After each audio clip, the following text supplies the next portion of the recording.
Welcome to the Slop Farm. Enjoy the video. In this video, I will explain how to make cotton candy Dubai chocolate.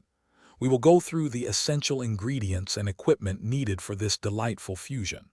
You will learn the precise steps to craft the crunchy pistachio filling and the smooth chocolate shell.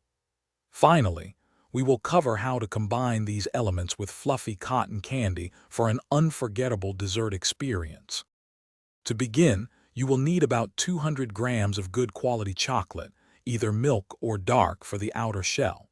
For the signature filling, gather 100 grams of pistachio paste and 50 grams of crispy kunafa. You will also need a cotton candy machine, a microwave-safe bowl, and silicone bar molds. A small spatula or spoon will be helpful for spreading the chocolate evenly. First, melt about 2/3 of your chocolate in 30-second intervals until smooth. Spread a thin layer into your silicone molds, ensuring the bottom and sides are covered. Next, combine the pistachio paste with the crispy kunafa to create the crunchy filling. Carefully spoon this mixture into the chocolate-lined molds. Finally, cover the filling with the remaining melted chocolate, smoothing the top before chilling for at least 30 minutes.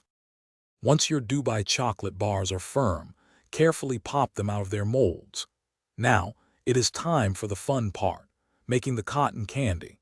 Use your cotton candy machine to spin fresh, airy cotton candy. Gently wrap a generous amount of this fluffy confection around each chocolate bar.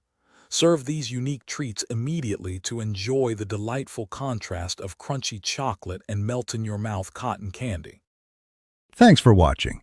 Consider subscribing if we helped you today.